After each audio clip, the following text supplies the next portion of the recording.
नमस्कार दोस्तों, GK with पप्सा YouTube channel में आपका हार्दिक स्वागत है। दोस्तों, इंडिया जीके वाली सीरीज में हम इंडियन हिस्ट्री पढ़ रहे हैं और उसमें भी हमारे प्राचीन भारत का इतिहास चल रहा है, जहाँ हम जो है मुगल जो भी मगध साम्राज्य हैं वो पढ़ रहे हैं। क्योंकि इसमें महाजनपद काल में मगध साम्राज्य आता है और मगध साम्राज्य के हमने जो है वंश पढ़ रहे हैं। और अभी हमारे जो मौर्य वंश चल रहा है, मौर्य वंश में हमने चंद्रगुप्त मौर्य को जो भी काफ़ी कुछ पढ़ लिया था, उसमें थोड़ा बहुत बचा हुआ है। और चंद्रगुप्त मौर्य के बाद में हम आगे जो है बिंदुसार और अशोक जो मौर्य काल के शासक हैं उनको पढ़ेंगे। और यहाँ हमने देखा था कि यहाँ हम लिख सकते हैं महाजनपद काल, और महाजनपद काल में हमारा चल रहा है मगध साम्राज्य, और मगध साम्राज्य में हमारा चंद्रगुप्त या मौर्य वंश चल रहा है और मौर्य वंश में चंद्रगुप्त मौर्य है। इसमें हमने काफी कुछ पढ़ लिया था। हमने देखा था कि चंद्रगुप्त मौर्य से जो युद्ध करने आए थे सेल्यूकस निकेटर, जो कि सिकंदर का थल सेना प्रमुख था, और ये युद्ध हार जाते हैं। ये युद्ध हारने के इंतजार भी होता है, फिर ये अपनी बेटी हेलेना की शादी चंद्रगुप्त मौर्य से कर लेते हैं। और फिर हमने देखा कि चंद्रगुप्त मौर्य ने कुछ सामाजिक कार्य भी करवाए, और उसके माँ स्थान अभिलेख से पता चलता है और उसके सहगौर अभिलेख से भी पता चलता है। और गुजरात के शासक जो है रुद्रदमन, उसके जूनागढ़ अभिलेख से भी पता चलता है कि सुदर्शन झील का जो निर्माण है वो चंद्रगुप्त मौर्य ने ही, मगध के शासक चंद्रगुप्त मौर्य उसने ही अपने राज्य के जो वे खर्च से ही करवाए। तो हमें कह सकते हैं पूर्व में बंगाल से लेकर पश्चिम में गुजरात तक जो है चंद्रगुप्त मौर्य का शासन था, यानी कि मगध साम्राज्य इस इतना विस्तृत था उस समय। और आज हम पढ़ेंगे उससे आगे। अब आज हम बात करेंगे आचार्य चाणक्य की, या जो चंद्रगुप्त मौर्य प्रधानमंत्री भी है उस समय। तो हम आज पढ़ेंगे चाणक्य। अब इनको चाणक्य भी कहा जाता है, कहीं विष्णुगुप्त भी कहा जाता है, और कहीं कौटिल्य भी कहा जाता है। तो इनके दो तीन नाम, इनको गुणिपुत्र, क्योंकि गुणी इनके पिताजी का नाम था, तो गुणिपुत्र चाणक्य भी इनको कहा जाता है। चाणक्य की एक पुस्तक थी और जिसका नाम था अर्थशास्त्र, और इनको भारत का मैकियावेली भी कहा जाता है। अब भारत का मैकियावेली क्यों कहा जाता है? क्योंकि अर्थशास्त्र थी जो इसकी विषय वस्तु थी, वो थी राजनीति शास्त्र या राजनीति विज्ञान, हम ये कह सकते हैं राजनीति विज्ञान या राजनीति शास्त्र इसकी जो विषय वस्तु थी। इसमें बताया कि एक राजा के क्या गुण होना चाहिए, उसमें कौन से सिद्धांत होने चाहिए, राज्य या शासन किस प्रकार करना चाहिए, और राजा को एक शासन चलाने के लिए क्या नीतियां बनानी चाहिए, क्या नीतियां होनी चाहिए, किस प्रकार दंड का प्रावधान होना चाहिए, विदेश नीति कैसी होनी चाहिए, आंतरिक मामलों को कैसे हल किया जाए उनके लिए क्या जो है नीति होनी चाहिए। तो इन सभी प्रकार के दंड का या न्याय का क्या प्रावधान है वो भी होना चाहिए। तो अर्थशास्त्र में आचार्य चाणक्य ने या फिर चाणक्य ने जो है जो राजा के 7 सिद्धांत दिए थे, 7 जो सिद्धांत दिए थे, और उसी को कहा गया है सप्त सिद्धांत।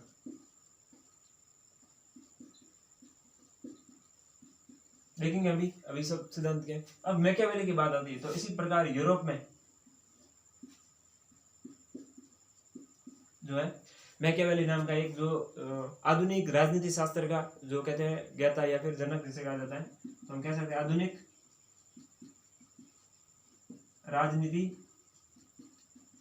शास्त्र या विज्ञान का जनक किसे माना जाता है? मैकियावेली को। और इनकी एक पुस्तक है, उनका नाम है द प्रिंस,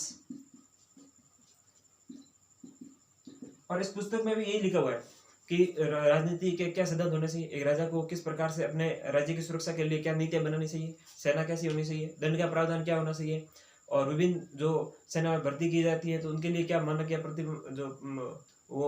जो है उसके मानक होने चाहिए, या जो उसके प्रतिमान या मानक क्या होने चाहिए। तो ये विभिन्न प्रकार के जो है एक राजा को शासन करने के लिए उपयोगी जो भी नीतियां होनी चाहिए, या फिर उसके अमात्य, मंत्री, किला, दुर्ग जो भी है वो किस प्रकार होना चाहिए। तो ऐसा है जो आधुनिक राजनीति शास्त्र के जनक, जिन्हें फादर ऑफ जो है मॉडर्न पॉलिटिकल साइंस या कहा जाता है, या जो पॉलिटिका जनक कहा जाता है, उनको मैकियावेली को। तो इसलिए इनकी जो पुस्तक की विषय वस्तु और आचार्य चाणक्य की पुस्तक, या फिर हम कह सकते हैं चाणक्य विष्णुगुप्त की जो पुस्तक थी उसकी विषय वस्तु क्या एक जैसी थी। तो इसलिए इसको मतलब यानी कि आचार्य चाणक्य या फिर विष्णुगुप्त को हम कह सकते हैं भारत का मैकियावेली कहा जाता है। फिर इसमें जैसे अर्थशास्त्र में तो इसमें 15 अध्याय थे या 15 खंड थे, और इसी में ही जो है सप्त सिद्धांत के बारे में कहा गया। अब देखते हैं कि राजा का सप्त सिद्धांत क्या होता है, उसको भी देख लेते हैं। आचार्य या फिर एक ऐसे एक चाणक्य ने जो है सप्त सिद्धांत क्या बताया। तो आचार्य के अनुसार या चाणक्य के अनुसार जो है 7 सिद्धांत होने चाहिए एक जो है राजा के। सबसे पहला क्या होना चाहिए, राजा होना चाहिए, मतलब राज्य के बारे में। और दूसरा वो एक जनपद होना चाहिए, राजा कहीं कहीं कहीं का जनपद होगा। फिर उसके बाद में एक मंत्री जिसको अमात्य कहा गया, अमात्य या मंत्री हम यहाँ लिख सकते हैं। वह मंत्री नहीं होगा क्योंकि वो प्राचीन भारत की जो शब्दावली उसके हिसाब से पूछा जाएगा इतिहास में, तो हमें अमात्य ध्यान रखना होगा। और 4 नंबर में उन्होंने एक किले दुर्ग की बात की है कि एक दुर्ग या किला होना चाहिए। फिर 5 नंबर में उन्होंने जो है मित्र की बात की है कि मित्र होना चाहिए राजा के। फिर 6 नंबर में उन्होंने एक कोष यानी कि धन की बात की गई। और 7 नंबर में वो कह रहे हैं दंड या फिर न्याय से ही क्या दंड मिलेगा। तो ये फिर उन्होंने ये जो 7 सिद्धांत बताए 7 बताए। अब हम देख लेते हैं सर्वप्रथम यहाँ पे, तो ये मान लीजिए एक जनपद है और उन्होंने ये जो 7 चीजें या हम कह सकते हैं सप्तांग सिद्धांत दिया है। तो सबसे पहले कि राजा, तो राजा किसका होगा, एक कोई जनपद होगा, एक क्षेत्र होगा, जनपद तो उसी का राजा होगा। अब राजा है तो कोई उसका मंत्री होना चाहिए, तो जनपद हो गया, राजा हो गया, उसका कोई मंत्री या संतरी होना चाहिए जो आगे उनको गाइड करे या फिर जो अच्छी नीतियां या सलाह दे उनको, या उनके जो कार्यों का क्रियान्वयन या उनकी देखरेख करे। तो ये हो गया अमात्य। फिर आता है दुर्ग। अब राजा कहीं दुर्ग में सुरक्षित रहेगा, तो एक दुर्ग होना चाहिए जिसमें राजा सुरक्षित रहे अपनी जनता को लेके, क्योंकि प्राचीन काल में हम देखते हैं और जो दुर्ग करते थे उसके चारों तरफ दीवार होती थी और जो पूरा साम्राज्य हुआ था वो अंदर ही निवास करता था बाहरी आक्रमणों से सुरक्षा के लिए। तो ये इस प्रकार एक किले या उस दुर्ग की जो दीवार मजबूत दुर्ग होना चाहिए। फिर मित्र, राजा के कोई मित्र भी होना चाहिए, ऐसा नहीं है कि राजा है जो सबसे और शत्रुओं से घिरा हुआ है, कोई उसका एक अच्छा मित्र भी होना चाहिए। तो पड़ोसी राज्यों में से कोई मित्र हो सकता है। फिर कोष या धन, अगर राजा के पास धन होगा, कोष होगा, तो ही वो अपनी क्या है सेना चला पाएगा, स्थायी सेना रख पाएगा, या जो सेना उसको रखनी पड़ेगी तो सेना का व्यय उठा सकता है, युद्ध करने के लिए युद्ध सामग्री खर्च वो कर सकता है। और राज्य में अकाल पड़ जाए तो भी वो एक तरीके से धन है उसके माध्यम से या कोष के माध्यम से जो जनता की अपनी कल्याण कर सके, सेवा कर सके, उसकी रक्षा कर सके, नहीं तो लोग मर जाएंगे भूखों मर के। फिर दंड या न्याय, यानी कि किसी के साथ अन्याय न हो, सबको क्या है न्याय मिले, तो उसके लिए दंड का भी प्रयोग किया जाए तो भी उचित है, यानी कि दंड भी होना चाहिए और दंड मिलेगा तभी न्याय होगा। और सर ये मतलब चाणक्य ये कहते हैं कि चाणक्य की नीतियां बहुत वो हुआ मतलब कड़क हुआ करती थी या कठोर हुआ करती थी। चाणक्य हमेशा अब तो एक या ए प्लान या बी प्लान नहीं बना के चलते, चाणक्य 3-3 4-4 प्लान बना के रखता था, 3 प्लान बना के रखता था, एनी टाइम 3 योजनाएं बना रखता था। अगर प्लान ए फेल हो गए तो प्लान 2 मतलब फेल हो गए तो प्लान 3, तो मतलब 3 योजनाएं बना के रखते थे। मान लीजिए किसी एक मिशन पे जाना, चंद्रगुप्त मौर्य मतलब चाणक्य अगर चंद्रगुप्त मौर्य को धनानंद को हराने के लिए भेज दें तो वो इस प्रकार गाइड करते हैं कि वो चंद्रगुप्त को भी नहीं बताते प्लान 2 क्या है, मतलब यानी वो इतना ये कहते थे। हालांकि इतना तो पता ही होता कि अगर चंद्रगुप्त कहीं फंस जाएगा तो उसको कैसे निकालना है, इतना चंद्रगुप्त को उन्होंने पैसे जो शिक्षा दी थी उसका इतना मैच्योर कर दिया था उसको। तो चंद्रगुप्त कहीं फंसता था वो निकल जाता था, उसको इतनी मतलब यानी कि बुद्धि थी उसमें, या तर्क बुद्धि हम कह सकते हैं या ज्ञान था। तो चाणक्य 3-3 योजनाएं बनाए रखते थे। तो ये इसका, और सब ये कहते थे कि जब भी किसी की जांच करनी हो तो सबसे पहले या उसकी परीक्षा लेनी हो तो वो मतलब दंडात्मक परीक्षा भी लेते, सबसे पहले कि उसको लालच दो, पैसे का धन का लालच दो।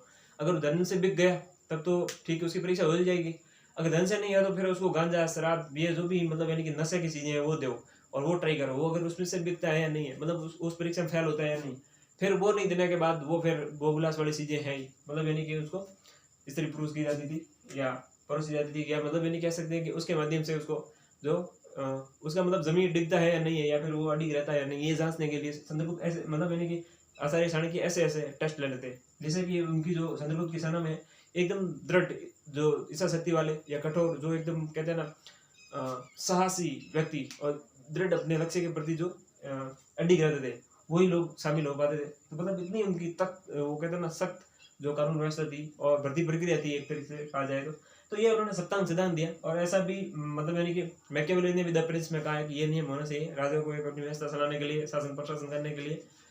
तो इसीलिए चाणक्य को है जो भारत का मैकियावेली कहा जाता है। अब हम देखते हैं थोड़ा वापस उसी को मौर्य वंश को कंटिन्यू करते हैं। चाणक्य चंद्रगुप्त के बाद कैसे बिंदुसार आता है, क्योंकि बिंबिसार हरिवंश से शासक था और बिंदुसार है वो चंद्रगुप्त मौर्य का पुत्र है, उसको भी अब देखेंगे आगे। तो अभी यहाँ एक यूनान का लेखक है जस्टिन, यूनान का लेखक। जस्टिन ने यूरोप में अपनी मतलब यानी कि इतिहास में और विभिन्न किताबों के बारे में उसने ऐसा कहा था कि भारत में मगध जो साम्राज्य है उस पे एक सेंट्रोकोटस नाम का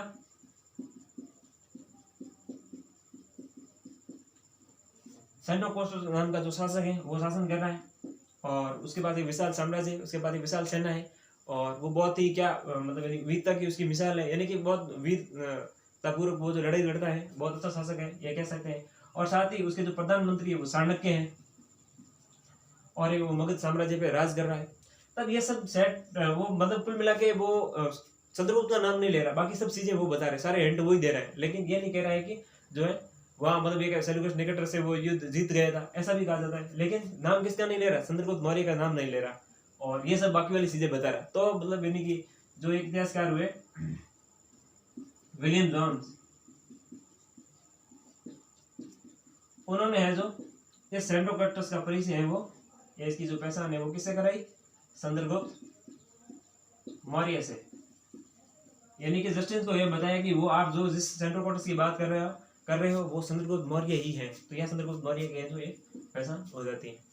अब हम बात करते हैं ये तो हम याद रख सकते हैं जस्टिन, तो सेंट्रोकट्टस किसने कहा था, तो जस्टिन ने कहा था, और विलियम जॉन्स ने उसको चंद्रगुप्त मौर्य कहा था। अब हम बात आगे देखते हैं थोड़ा और। अब चंद्रगुप्त मौर्य जो है सेल्यूकस निकेटर से युद्ध जीत जाता है, हेलेना से उसकी शादी हो जाती है। अब चंद्रगुप्त मौर्य काफी उम्र में भी हो गया, और क्यों, क्योंकि ये शासन करते हुए, और अब इसके धीरे धीरे मृत्यु कगार पे आ जाता है, और लेकिन मृत्यु भी हो जाती है। तो यहाँ हम देख सकते हैं चंद्रगुप्त मौर्य तो 298 ईसा पूर्व बीसी देख सकते हैं, ईसा पूर्व जो है कर्नाटक के श्रवणबेलगोला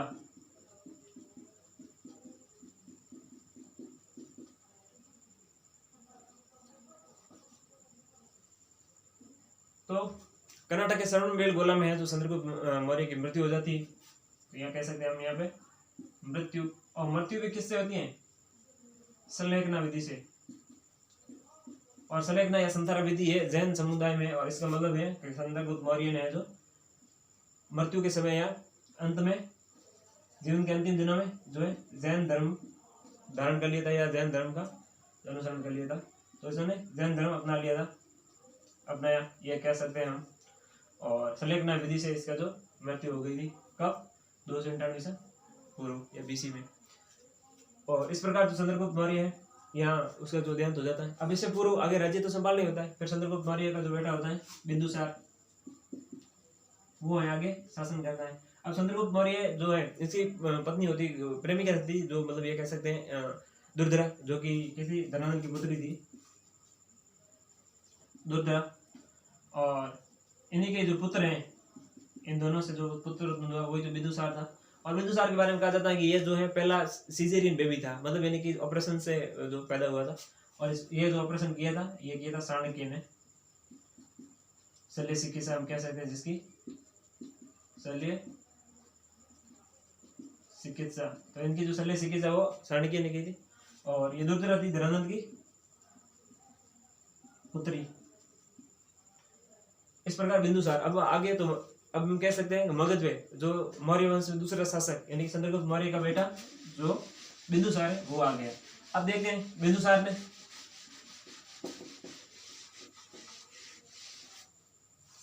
तो अब मान लीजिए मगध है, ये यहाँ पे मगध था, तो मगध में कौन आ गया यहाँ, बिंदुसार, इंग्लिश में कहे तो पॉइंट समरी, बिंदुसार। अब यहाँ पहले यूनान से यहाँ जो दूध आया था सेल्यूकस निकेटर का, जो वो तो था मैगस्थनीस।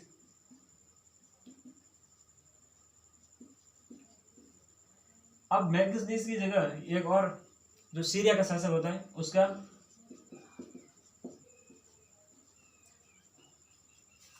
एंड्रोकस का शासक होता है डमेकस। एंड्रोकस का ये मतलब सीरिया है, सीरिया का शासक है एंड्रोकस। एंड्रोकस का जो है दूत वो है डर्मेकस, ये आता है और ये चंद्रगुप्त मौर्य के दरबार में आता है, सॉरी बिंदुसार के जो दरबार में आता है। और एक यहाँ पे मिस्र, ये तो ये यूनान से आता है, सीरिया से, और मिस्र हम कह सकते हैं। तो मिस्र का जो शासक था फिलाडेल्फ, और उसका जो राजदूत था वो था डेमेकस।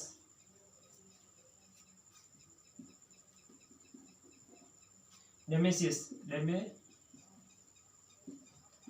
तो ये भी आता है चंद्रगुप्त मौर्य के बिंदुसार के दरबार में। तो यहाँ सीरिया के शासक एंड्रोकस है, एंड्रोकस का डेमेकस जो है हम कह सकते हैं कि जो उसका राजदूत है वो आता है। तो ये जब यहाँ आता है तो ये पूछता है कि भाई तेरे वहाँ सीरिया में क्या क्या चीजें फेमस है या प्रसिद्ध क्या है। तो ये 3 चीजें बताता है। एक तो ये बताता है कि सबसे पहले अंजीर, और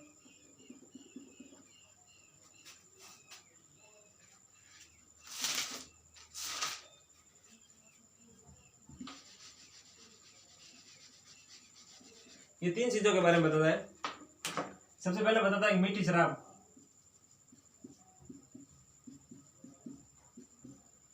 और दूसरा बताता है सूखे अंजीर। अंजीर ये ड्राई फ्रूट होते हैं, तो हम कह सकते हैं अंजीर, सूखे अंजीर भी कह सकते हैं इनको, और ड्राई फ्रूट, ये ड्राई फ्रूट्स होते हैं। और तीसरा ये कहता है दार्शनिक।